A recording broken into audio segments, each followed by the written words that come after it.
I'm excited to be reviewing the new Tineco iFloor. It's a cordless wet-dry vacuum, so basically it's a cordless version of the Bissell Crosswave. We put it through a lot of tests, and this video will be the results and our review. So links in the description for current prices, and let's get started. So first, the basics. The iFloor can be used to pick up dry material from hard floors or carpets like a regular vacuum, but its main use is for washing hard floors, whether for big nasty spills or for regular light mopping jobs. Basically, it's an electric mop that you don't have to vacuum before using, since it's also a vacuum. It is cordless, so you'll want to charge it up, fill the clean water tank with warm water and 1 cap of the included solution. You press either the on button or the spot button, which spins the brush faster. Basically, it's a high power mode. You push the trigger, which sprays the water solution mix, make a few wet passes, followed by a few passes without the trigger press to dry the floor. Moving on to the tests, starting with simple wet spills, it picked up the grape juice in 1 back and forth pass with no visible residue, which was pretty impressive. I then increased the thickness of the spills, picking up Thousand Island dressing and yogurt, and again the pickup ability was fantastic, and there was very little residue for so few passes. In fact, I think it did better than the Crosswave in terms of residue at this point. For a super messy spill, I used SpaghettiOs, and its pickup was really good, but it did require a number of passes to clear the area of residue. Though again, it was slightly better than the Bissell Crosswave with regard to residue at this point. We then did a test with dried on residue of mostly grape juice and V8, which were dried to a sticky hard consistency. Here the results depended on how fast I went and how much liquid was used. For example, it took about 15 passes, moving pretty fast with the larger dried spills, but in the 1 tablespoon test where I went really slow, it picked up all the material in just 3 passes. Technically the same as the others, but I might even say that the iFloor had the best showing after each pass, so it's pretty good at cleaning tough stains. I also did a real-world test where I used it to clean actual dried spots on the studio floor. As I'll discuss when we get to the negative stuff, I think this type of use is the best way to use the iFloor, and it did really well. It was really easy to maneuver with its lightweight construction, and of course being cordless helped as well.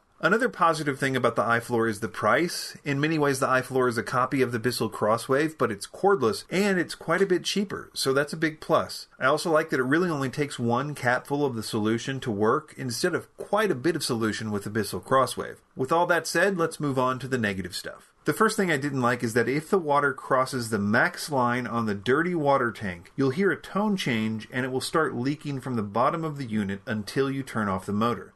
The odd thing about this is that I never overfilled the clean water tank, so you would think that it wouldn't max out the dirty water tank. I think the soap makes the water more bubbly and thus causes the dirty water to cross the max line faster, but even weirder is that I didn't even use the cleaning solution for the last 7 tests or so, only water. But still, it would max out the dirty water tank and start leaking once the dirty water crossed that max line. I think the solution for this would be to A, not fill the clean water tank anywhere near the max line, B, immediately stop the motor if you hear that telltale tone change that means the dirty water tank is full, or C, keep an eye on the dirty water tank and empty it a few times if you're going to be using it for large jobs. Another negative is that, like the Crosswave, I don't like how much cleanup is involved if you use it for big messes. Debris can just get everywhere in the dirty water tank, and it really will need to be rinsed out after each use. The brush and the bottom of the unit also gets pretty nasty when using it for messy spills, but you can use the included cleaning tray where you fill the clean tank up with water and run the machine in the tray for a while. I found this method was pretty good, as good or even slightly better than with the Crosswave at cleaning the bottom and the brush. Like the Crosswave, I think the best use for the iFloor is to use it the way you would use a mop, for routine maintenance of hard floors and not for big spills, because when used for simple routine jobs, it doesn't require cleaning after each use and would be actually quite convenient as an electric mop.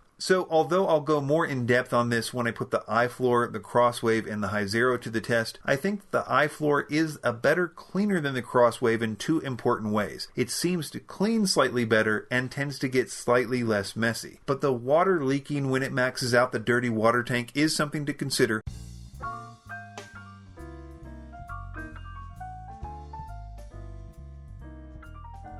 Links in the description to the iFloor, Crosswave, and Hyzero, and be sure to subscribe to Vacuum Wars if you're interested in the big competition video with those cleaners in about a week. Thanks for watching.